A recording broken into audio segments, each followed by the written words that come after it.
Quail Creek has always been a near and dear place to me. In 2016, when I ran for county supervisor, we had a debate here.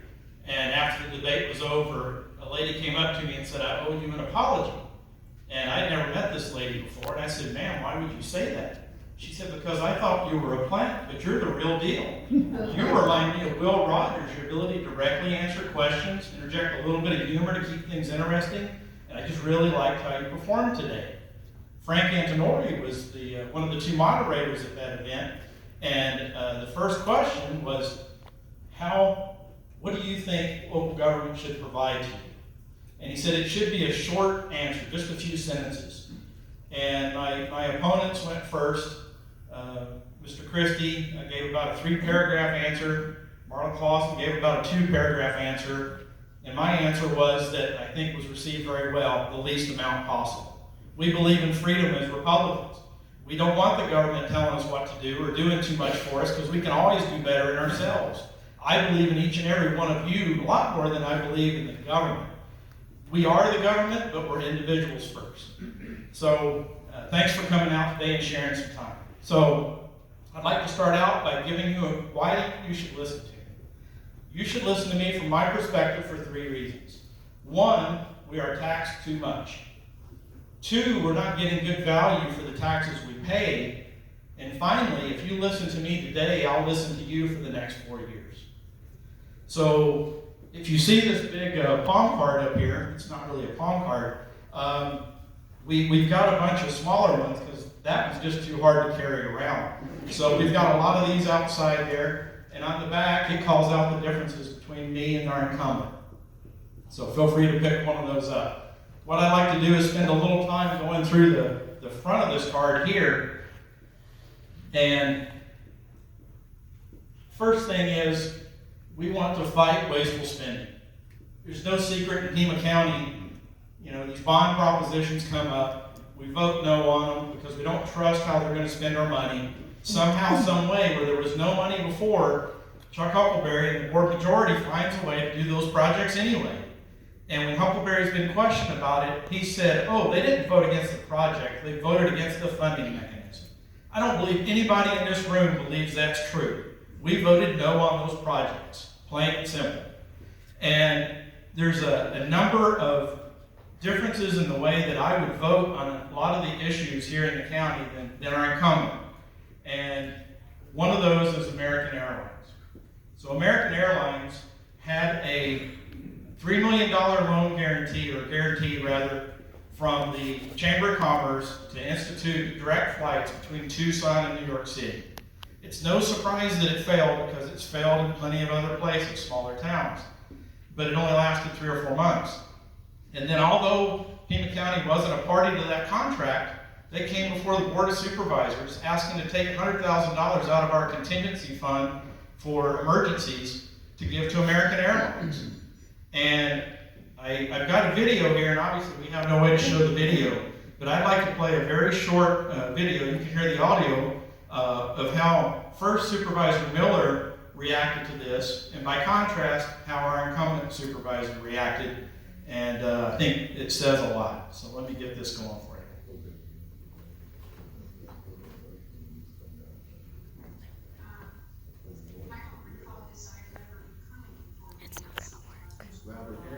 It's not.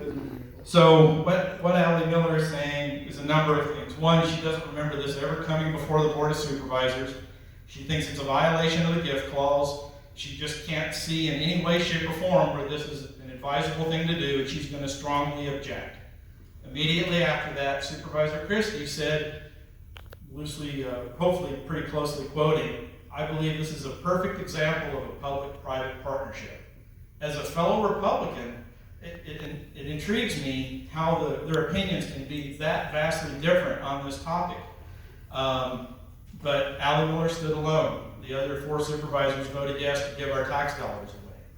Another thing that comes up frequently are certificates of participation. Certificates of participation, for those of you who don't know, is it gives the county a mechanism to mortgage our county buildings and do whatever they want with that money without voter approval.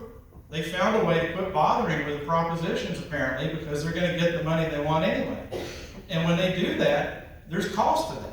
You know, the interest expense and setting up those types of funding arrangements cost more of our money. It's not going to what we want it to go to. So there's another video clip that I won't be able to play for you here, but I'll just share with you, and I really wish you could hear this directly. Huckleberry came down, and Steve Christie was with him, and somebody asked him about certificates of participation. Huckleberry, who's been in government 30, 40 years, said, and I quote, "Oh, that's the way we launder the money." I can't believe anybody would actually use that term to describe this. And then and you can see him on camera when he does this, he turns to Steve and said, "Is there anything you'd like to add?" You can't quite hear what he had to say, but based on the fact he moved on, I would think something was said along the lines of, "No, I'm good." So, not on my watch, is all I've got to say. We are not laundering money. U of A, Banner Health, we're leasing them the former Keno Hospital for $10 a year, an entire hospital campus, $10 a year. And recently, before the Board of Supervisors, it came up that they wanted to sublease 3,200 square feet for Southwest Ambulance. And you might be thinking, oh, does that mean they're going to lease that space to them for $5 a year? Or maybe try to recoup all their actual expense of $10 a year? No. That Banner Health saw the value of that property and charged them $45,000 a year, and Banner is keeping that money. We aren't giving them that property, basically, and they're profiting from it directly. That should be coming back to us. We need our roads fixed, and they say they don't have money, but they have money for everything else. So, Prop 463 is another. Proposition 463 came out saying that the only way we can fix our roads is to come up with $430 million in bonds to work on our roads. But the fact of the matter is, we get $100 million a year from the state and HERF and VLT funds that's supposed to go for road maintenance. Well, in Chuck Huckleberry's mind, he's like, I don't have to use it for roads. Well, what does he use it for?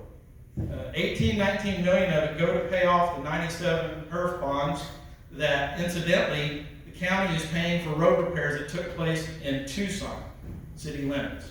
We're paying for it, but it's not our roads. Granted, we drive on those roads sometimes, but it just doesn't make sense.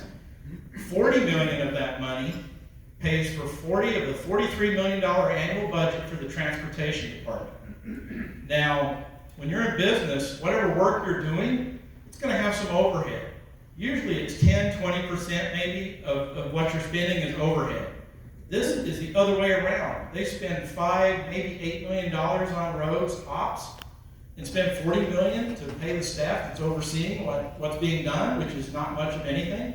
70% of our roads are failed or poor condition. That didn't happen overnight. That's happened from decades of neglect, and we need to stop that. And we didn't need to pass a bond, and thank God it failed. A small band of us, you'll see up here, me putting up the sign, no on Prop 463, a small band of us and about $9,000 defeated that bond. And thank you.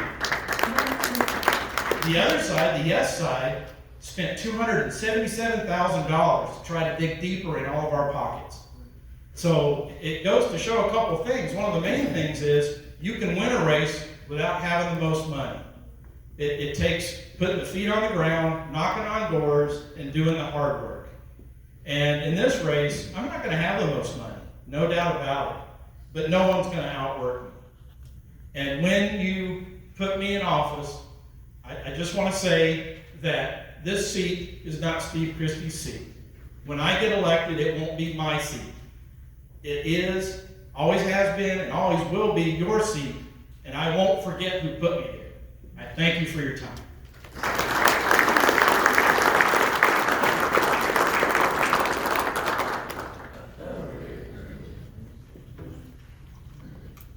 Thank you, John.